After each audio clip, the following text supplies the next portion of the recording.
There were four people sitting in that conference room at the law offices of Hayashi and Grant on a Wednesday afternoon in October, and only one of us knew that by Friday, two of those people would be financially ruined. One would be facing a fraud investigation, and the last one, me, would be walking out of a courthouse in downtown Richmond with every single dollar my father ever saved. Patricia's hands were shaking, not the polite tremble of a woman caught off guard, the violent full-body shake of someone watching their empire collapse in real time. Her son, my husband of 9 years, kept saying, "Babe," over and over, like the word was a defibrillator and our marriage was flatlined on the table between us. Babe, babe, we can talk about this. Babe, let's just... I didn't say a word. I just slid the manila folder across the table. 37 pages, color-coded tabs, every single one of them a nail in a coffin they'd built for themselves. On the table next to that folder sat a children's lunchbox. Dora the Explorer. Faded, peeling sticker on the lid. It wasn't for any child. What was inside it is the reason Patricia started crying. But I'll get to that.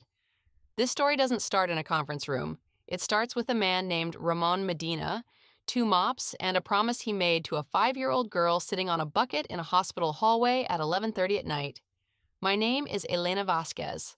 I'm 34 years old, and I work as a billing and compliance specialist at St. Francis Medical Center in Richmond, Virginia. If that job title makes your eyes glaze over, good. That's exactly what everyone thinks. My husband thought it, his mother thought it, their attorney thought it. Nobody pays attention to the woman who audits insurance codes for a living. Nobody thinks the girl cross-referencing CPT codes and explanation of benefits forms at her desk is dangerous. They should have. Codes. But first you need to understand where I come from, because that's the part that makes what they did unforgivable. My father, Ramon Medina, came to the United States from Santiago de los Caballeros in the Dominican Republic when he was 22. He spoke almost no English. He had $340 in his pocket, and for the next 31 years he worked 2 janitorial jobs, one at a middle school in Henrico County, one at an office park off Broad Street. And he saved. Not invested, not speculated. Saved. Every check, he'd split it 3 ways: rent, groceries, and a savings account at a credit union on Hull Street that paid 0.8% interest. He used to joke that the interest was so low the bank should be paying him for the privilege of holding his money. My mother, Yolanda, passed when I was 11. Ovarian cancer. After that, it was just me and Poppy in a 2-bedroom apartment on Chamberlain Avenue where the radiator clanked so loud it sounded like someone was trapped inside it. He'd come home at midnight smelling like pine sol and floor wax, heat up whatever I'd cooked. Usually rice and beans, sometimes tostones if we'd splurged on plantains that week. And he'd sit across from me at our little kitchen table and ask about my homework every single night. Didn't matter how tired he was. My grandmother, Abuela Fina, Josefina Medina, 4'11", could crack a coconut with a butter knife. She lived with us until she passed when I was 16. That woman shaped me more than anyone alive or dead. She had this saying she'd repeat whenever I was scared of something. When I didn't want to go to school because the girls were mean, when I cried about not having the right sneakers, when my mother died and I couldn't stop screaming. Abuela Fina would hold my face in both her hands, those rough palms that smelled like Vicks VapoRub, and she'd say, "Count what they owe you, mija. That God keeps receipts."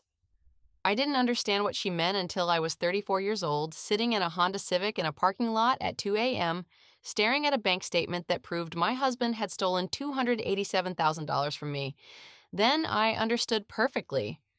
There's something you need to know about what I do for a living, because it's the reason I'm not sitting in a jail cell right now.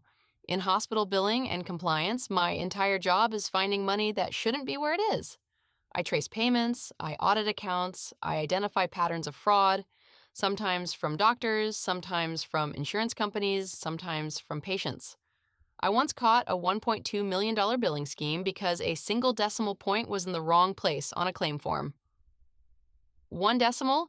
That's how my brain works. I see the number that doesn't belong, the date that doesn't match, the signature that's slightly off. Most people look at a spreadsheet and see chaos. I see a story. Every dollar tells you where it's been and who touched it.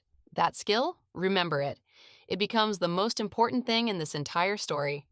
Growing up, I had one dream. I wanted to open a small community health clinic in my neighborhood, Bilingual, sliding scale, the kind of place where someone like my father could walk in and not feel ashamed because they didn't have insurance. I'd sketched the floor plan on graph paper when I was 19, taped it to my bedroom wall. Poppy saw it once, and he just stood there staring at it for a long time, and then he said, "That's what the money is for, mija." The money, the $287,000, 31 years of pine sol and floor wax and missed vacations, and a man who wore the same 3 pairs of work pants until the knees were translucent. Every dollar earmarked for my future. Poppy was diagnosed with pancreatic cancer in November. By March, he was in hospice. Poppy was on his last coherent day. He grabbed my hand. His grip was still strong, impossibly strong for a man who weighed 114 pounds.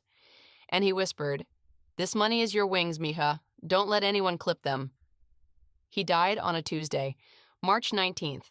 At 6:14 in the morning, I was holding his hand, and then I met Derek. Well, I met Derek long before that. But to understand what he did to me, you need to know what he was like when he was still pretending to be good. We met at a friend's barbecue in the summer of 2015.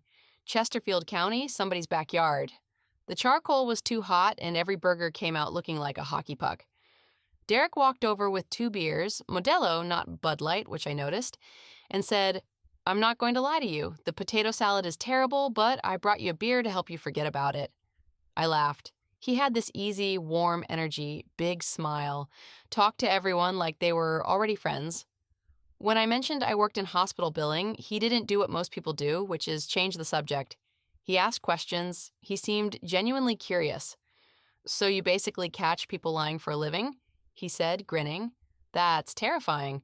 Remind me never to lie to you."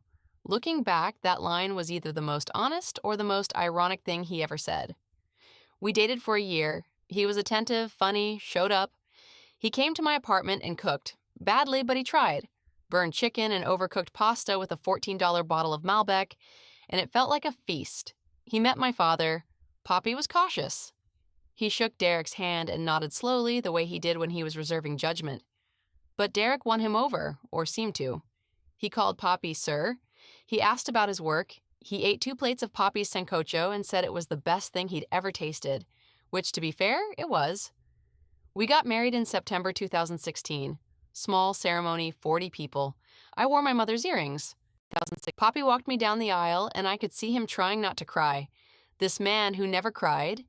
And for one perfect moment, I thought I had everything I'd ever need. The first red flag came 4 months into the marriage, and I didn't recognize it as a flag because it was dressed up as love. Derek suggested we merge our finances. "We're a team now, babe," he said, leaning against the kitchen counter with that easy smile. "No secrets, right? Everything shared." I agreed, because that's what marriage was, right?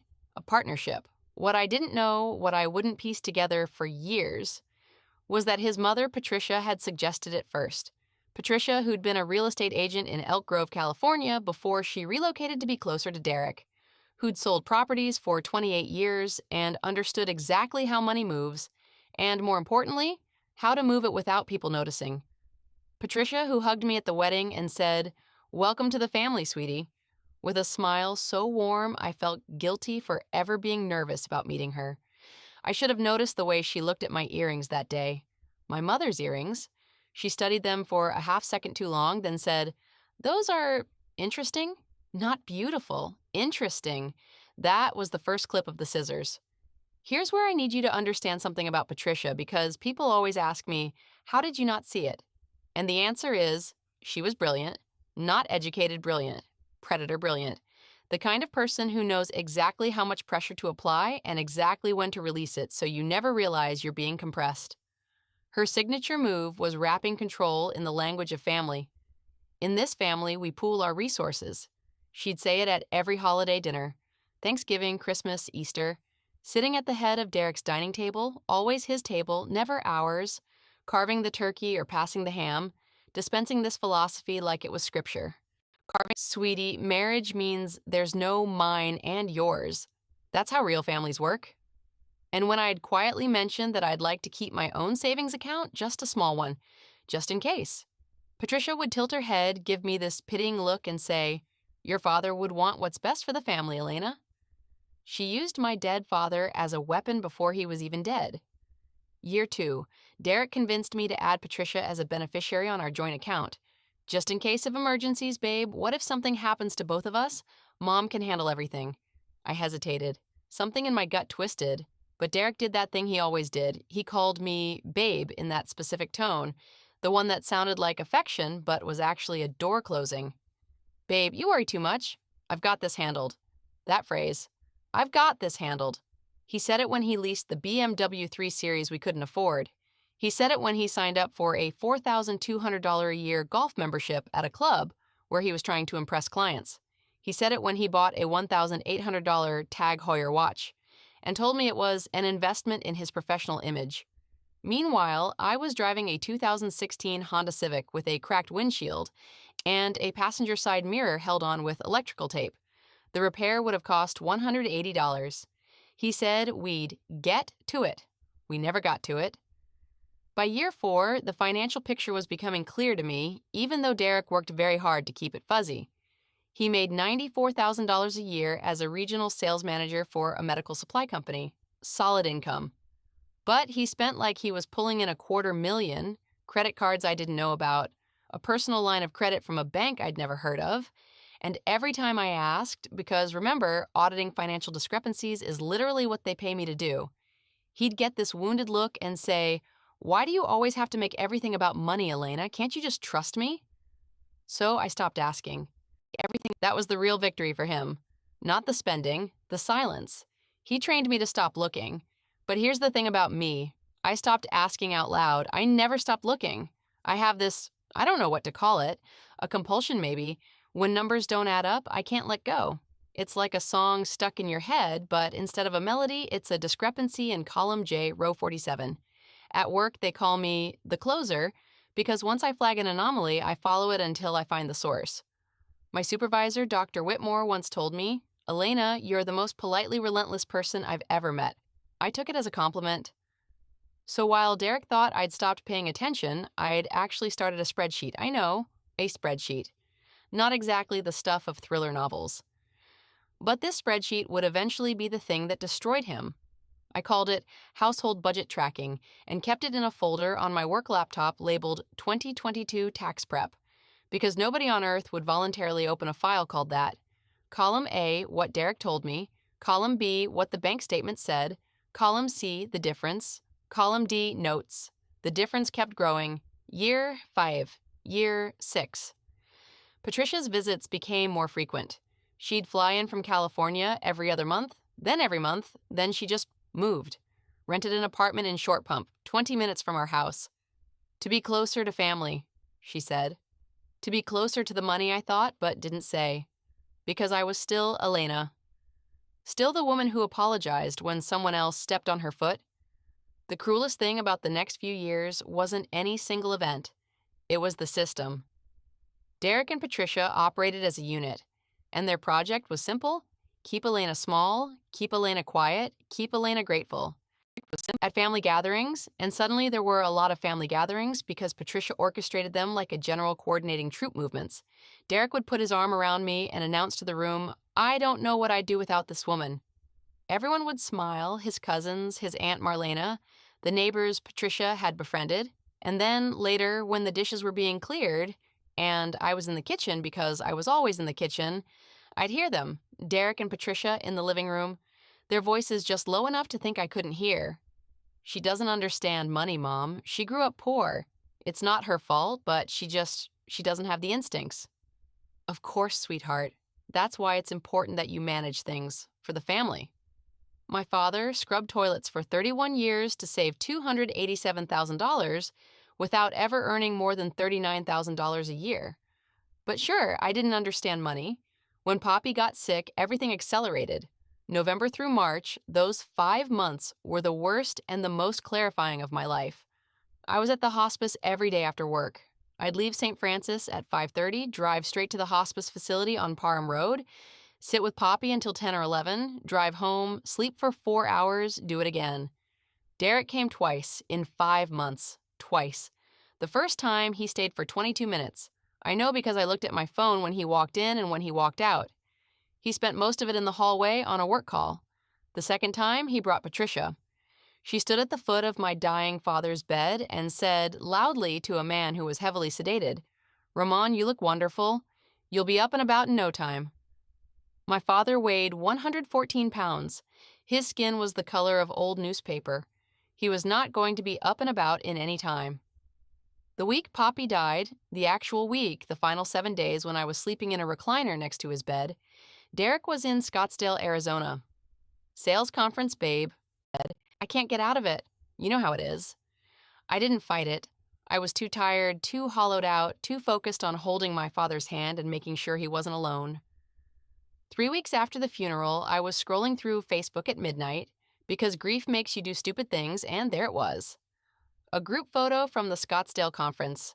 Derek in swim trunks, beer in hand, poolside, grinning. The photo was dated March 16th. My father died on March 19th. Derek had been at a pool party while I was watching Poppy's breathing slow down.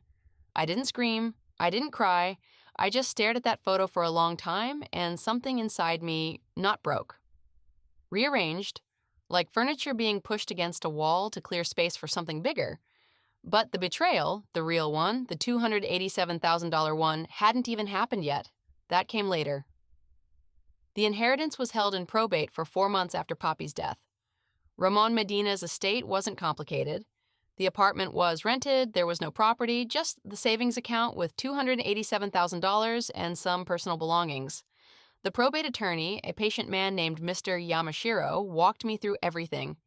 The money would be deposited into my name only. Poppy's will was airtight. He'd had it drafted by a legal aid attorney 6 years before he died, and he'd been very specific. The funds were for Elena Medina Vasquez and no one else. Patricia showed up at my kitchen table 11 days after the funeral. 11 days. She'd brought a casserole. Chicken divan, the kind with the canned cream of mushroom soup, and a folder. The casserole went in the fridge. The folder went on the table. "Sweetie," she said, settling into the chair across from me, smoothing the tablecloth like she owned it, "I've been thinking about your father's gift. My father's gift." She called 31 years of labor a gift, like he'd picked it up at a department store. "Now, I know this is a sensitive time," she continued, "but that's exactly when we need to be smart. Derek and I have been looking at some opportunities. There's a property in Midlothian, a duplex, great area, strong rental market. If we move quickly, we can put a down payment on it and start generating passive income for the whole family." She slid the folder across the table. I opened it. Inside was a property listing, a financing breakdown, and here's the detail that made my blood pressure spike: the proposed ownership structure. The property would be purchased under a newly formed LLC. The LLC's registered agent was Patricia Ann Vasquez, not Derek, not me, Patricia. "In this family," Patricia said, watching me read, "we pool our resources. That's how we build wealth. That's how we protect each other." I looked at her. She was smiling, that same warm, concerned, we're all in this together smile she'd perfected over 63 years of getting exactly what she wanted. "I'll think about it," I said. "Of course, sweetie, take your time." She patted my hand. "Your father would want what's best for the family." She used my dead father's name to try to steal his money. At his kitchen table, over chicken divan, I said no, politely because I was still Elena. I told Derek that night, "I appreciate the thought, but I want to keep the inheritance separate for now. Maybe put it in a high-yield savings account while I figure out what to do." Derek went quiet. Not the quiet of a man processing his wife's reasonable financial decision. The quiet of a man whose plan just hit a wall. "Babe," he said, "my mom was just trying to help." "I know. She spent weeks researching that property. I understand. You're being really selfish right now. You know that, right?" His voice changed. That easy warmth was gone. What replaced it was something I'd heard before, but always rationalized away. A cold, flat tone that said, "This conversation is over, and you lost. Your dad left that money for our future. Our future. Not for you to hoard it in some savings account earning nothing. My dad left that money for me. You are me. We're married. That's how this works." I didn't respond. I went to bed, stared at the ceiling, and for the first time in 9 years, I thought, this is not how this works. But I still said no, and that should have been the end of it. Except 2 months later, I logged into the probate account to check on the disbursement status and the money wasn't there. The $287,000 had been transferred, not into my personal account, not into our joint account, into an account I'd never seen before. It was 2:17 a.m. I was sitting in bed. Derek was asleep next to me, snoring. The blue light of my laptop screen was the only light in the room, and I stared at those numbers, the routing number, the account number, the transfer date, and I felt nothing. Not anger, not sadness, nothing. Like my body knew that emotions would slow me down, and what I needed right now was speed. I opened a new tab. I traced the routing number. It belonged to a credit union in Elk Grove, California. Elk Grove, where Patricia used to live, where Patricia still had accounts. I closed the laptop, rolled over. Derek shifted in his sleep and muttered something. I lay there in the dark and I thought about Abuela Fina. I thought about her rough hands on my face. I thought about what she said. Count what they owe you, mija. God keeps receipts. I started keeping mine. Here's what nobody, not Derek, not Patricia, not their future attorney, knew. I didn't discover the theft that night. I discovered it 6 weeks before that night. The 2:17 a.m. moment was real, but it wasn't the first time I'd seen those numbers. It was the third. The first time was at work. I'd been running a routine audit on a patient account when I noticed my personal email was still logged in on my browser. Force of habit. I clicked over. Logged in. And there, forwarded from our joint email to an email address I didn't recognize, was a copy of the probate disbursement notice. Someone had forwarded it.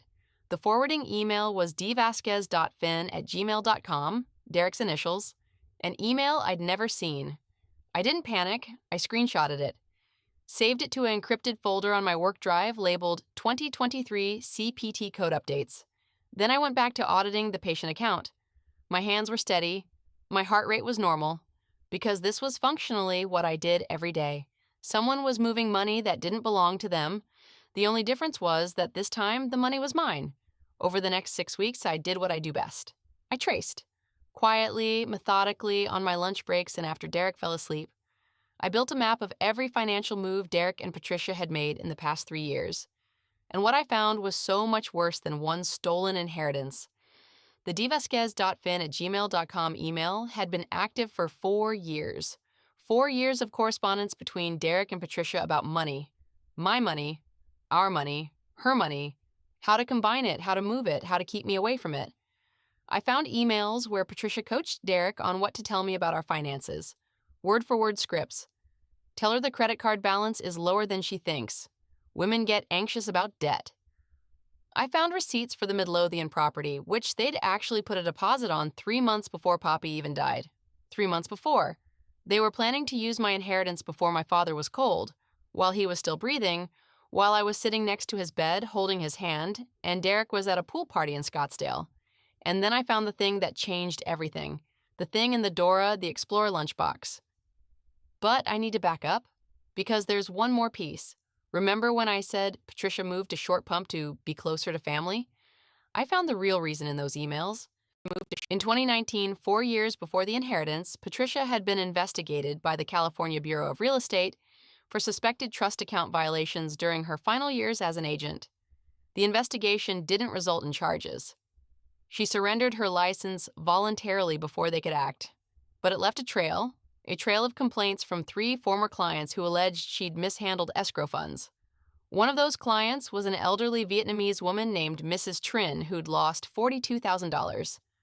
The case was settled quietly. Patricia paid the money back from a personal account. Then she left California. She didn't move to Virginia to be close to Derek. She moved because she'd burned her reputation in California, and she needed a new source of income. That source was me, or more specifically, my father's 31 years of savings. I'm not proud of what I did next. Actually, no, I'm extremely proud.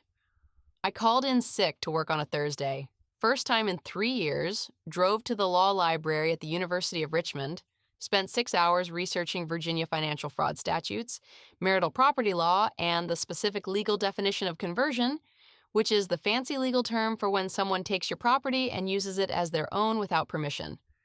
Then I drove to a strip mall on West Broad Street and walked into the office of a family attorney named Giselle Odom. Her office was above a nail salon. The waiting room had 2 plastic chairs and a fern that was losing the will to live. But Giselle Odom had a reputation. She was the attorney other attorneys warned their clients about. Giselle was maybe 50, wore reading glasses on a beaded chain, and had a voice like gravel soaked in honey. She listened to me for 45 minutes without interrupting. Then she took off her glasses, set them on the desk, and said, "How much of this can you prove?" "All of it." "Show me." I pulled out a flash drive. How much on it was every screenshot, every forwarded email, every bank record, every transfer confirmation, and a 17-page timeline I'd built in Excel with hyperlinked source documents. Color-coded, cross-referenced, indexed. Giselle stared at the screen for a long time. Then she looked at me over her glasses and said, "You do this for a living?" "I audit hospital billing fraud." "Well," she said, leaning back in her chair, "they picked the wrong woman to rob." The next 3 months were the most disciplined of my life. I went to work, I came home, I cooked dinner, I watched TV with Derek, I laughed at his jokes, I listened to Patricia's monologues about property values and family loyalty, and how my father would be so proud of how we were investing wisely.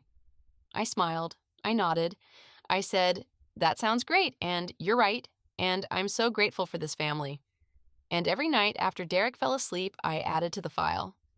Giselle and I communicated exclusively through a prepaid phone I kept in a tampon box in my gym bag.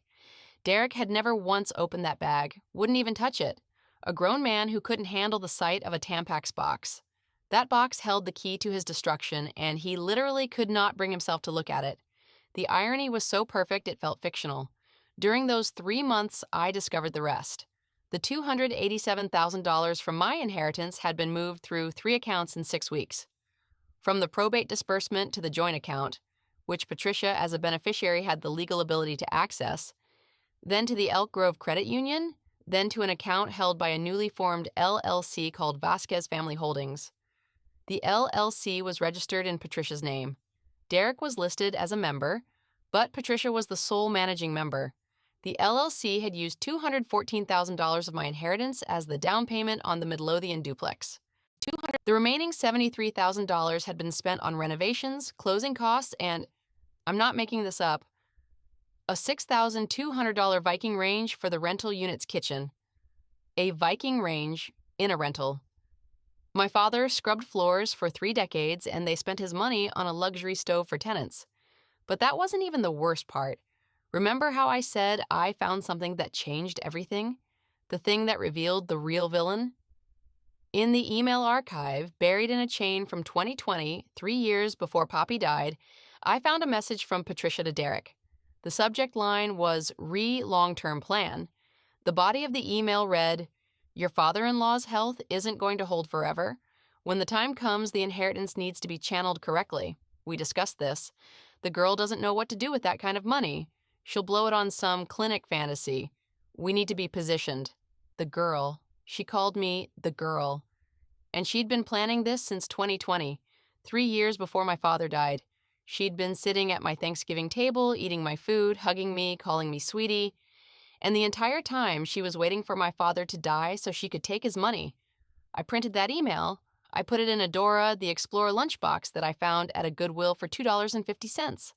I put it there because I needed somewhere to keep the single most important piece of evidence in my case, somewhere nobody would ever look, and because the lunchbox reminded me of being 5 years old, sitting on a bucket in a hospital hallway, watching my father mop floors and believing him when he said everything was going to be okay.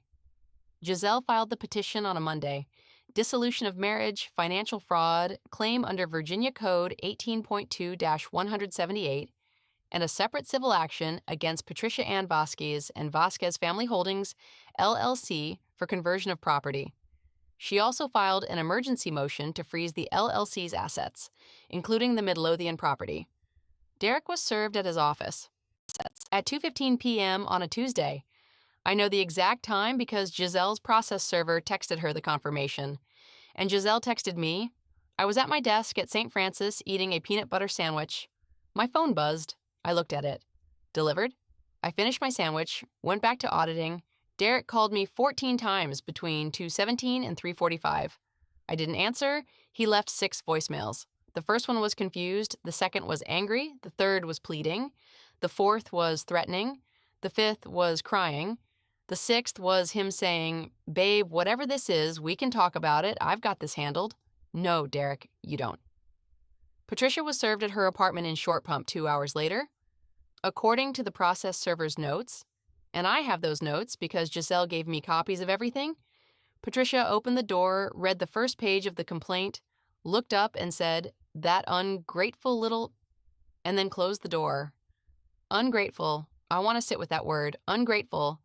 This woman stole $287,000 from me, planned the theft for 3 years, used my dead father's name to justify it, called me the girl in emails, and when she got caught, her first instinct was to call me ungrateful. The conference room, Hayashi and Grant, October 14th, 3 p.m. Derek was there with his attorney, a man named Pratt who wore too much cologne and kept checking his phone. Patricia was there because Giselle had requested it. Technically, she was there as a named defendant in the civil fraud action, not as a party to the divorce, but Giselle wanted her in the room. "I want her to see this," Giselle told me the night before. "I want her to watch it happen." Derek walked in looking like he hadn't slept in a week. Stubble, wrinkled shirt. The tag Heuer was gone. Pawned, I found out later. He sat down across from me and said, "Elena, babe, can we just talk, please?" "My client will not be engaging in informal conversation," Giselle said without looking up from her folder. Pratt cleared his throat. "We'd like to propose a settlement. Mr. Vasquez acknowledges that the inheritance transfer was premature, and he's prepared to return the remaining funds in the LLC account, which currently totals approximately $58,000. $58,000. Out of $287,000, they'd already burned through $229,000, and they were offering me what was left like it was a favor." Giselle didn't even blink. "That won't be necessary. We're not here to negotiate a settlement." She opened her folder, 37 pages. She slid it across the table. Page 1 is a timeline of the financial fraud committed by Derek Allen Vasquez and Patricia Ann Vasquez against my client, beginning in 2020, 3 years before the death of Ramon Medina. Page 7 details the unauthorized transfer of $287,000 in inheritance funds. Page 14 documents the creation of Vasquez Family Holdings, LLC, an entity designed to conceal the conversion of my client's property. Page 22 contains email correspondence between the defendants confirming premeditation. Derek's face went white. Not pale, white, like someone had poured bleach under his skin. Patricia grabbed the folder, flipped to page 22, and there it was, the email. The girl doesn't know what to do with that kind of money. Her eyes went wide, her mouth opened, then closed, then opened again. That's taken out of context. Page 28, Giselle continued, documents a 2019 investigation by the California Bureau of Real Estate into Mrs. Vasquez's handling of client trust accounts, including a $42,000 settlement paid to a former client. Patricia's hands started shaking. That violent, full-body shake I described at the beginning, not polite, not delicate. The tremor of a woman watching the walls come down. "We are also in contact," Giselle said, "with the Virginia Attorney General's Consumer Protection Division regarding the establishment of Vasquez Family Holdings, LLC, which we believe was created for the purpose of concealing converted property. Under Virginia law, that constitutes both civil fraud and potential criminal conduct." Pratt, to his credit, looked like he wanted to be anywhere else. He turned to Derek and whispered something. Derek shook his head, kept shaking it.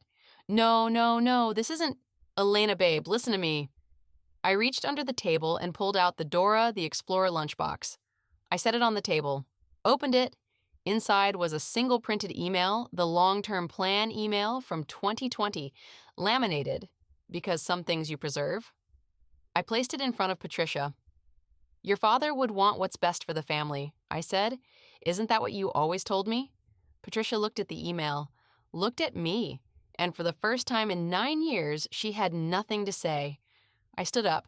Giselle stood up. I looked at Derek, at this man who'd slept next to me for 9 years, who'd eaten my father's sancocho and called him sir, who'd been at a pool party while Poppy was dying, who'd stolen the only thing my father ever had to give me. I said 5 words. My father kept receipts too, and I walked out. The next 90 days unfolded like a building being demolished floor by floor. Within 2 weeks, the emergency asset freeze was granted. The Midlothian duplex could not be sold, refinanced, or leveraged. Vasquez Family Holdings, LLC, was functionally dead. Derek's credit cards, the ones I wasn't supposed to know about, came due. Without the rental income he'd been counting on to service the debt, he defaulted on 3 of them in the first month. The leased BMW was repossessed from his office parking lot on a Friday afternoon. His co-workers watched. Within a month, Patricia's role in the fraud became a matter of public court record. The civil suit named her specifically. Her attorney, a much more expensive one than Pratt hired from a firm in Glen Allen, filed a motion to dismiss that Giselle shredded in a response brief so thorough it was practically literature. The motion was denied. Patricia's name, her California history, her role in the LLC, all of it was now discoverable, searchable, permanent. Her apartment complex in Short Pump didn't renew her lease. I don't know the specifics and I don't need to. She moved back to California. Within 2 months, the divorce was finalized. Virginia is an equitable distribution state, not community property, which meant the court looked at what was fair, and what was fair, given the documented fraud, was overwhelmingly in my favor. I received the Midlothian property as restitution for the inheritance. The property was appraised at $412,000. The renovations Derek and Patricia had funded with my money had actually increased its value by over $100,000. So they stole $287,000 and, through their own greed, turned it into $412,000. For me, the LLC was dissolved by court order. Derek was required to surrender his interest in the property and pay an additional $38,000 in damages, money he didn't have. His wages were garnished. The golf membership was canceled. The Tag Heuer was already gone. He moved into a 1-bedroom apartment off Midlothian Turnpike, which, and the poetry of this is almost too much, was 3 blocks from the duplex that now belonged to me. The enablers scattered. Aunt Marlena, who'd sat at every holiday dinner nodding along to Patricia's pool our resources philosophy, suddenly didn't return Derek's calls. 2 of his golf buddies quietly unfriended him on Facebook. The co-worker who'd covered for his Scottsdale trip got transferred to a different regional office. Nobody wanted to stand next to the man whose mother helped him steal from his dying father-in-law. Derek texted me once, about 3 months after the divorce was final. It was 11:47 p.m. on a Saturday. The message said, "I know you probably hate me. I just want you to know I'm sorry. I really did love you. I let my mom get in my head. Can we talk sometime?" I read it. I sat with it. I thought about what Abuela Fina would say. Count what they owe you, mija. God keeps receipts. I typed back, "I don't hate you, Derek. I just don't think about you." I never heard from him again. Patricia sent a letter, an actual physical letter, handwritten, mailed to my home address. 3 pages. It was, in her telling, an explanation, not an apology. She'd been trying to protect the family. She'd been trying to ensure Elena's inheritance was invested wisely. She'd perhaps overstepped. The letter ended with, "I hope, in time, you'll understand that everything I did was out of love for my son." I didn't respond.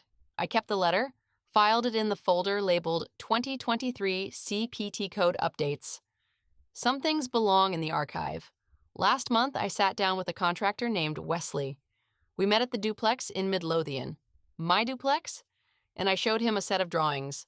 Not professional blueprints, graph paper, hand-drawn. The same floor plan I'd sketched when I was 19 years old, taped to my bedroom wall, the one my father stood in front of for a long time before saying, "That's what the money is for, Misha."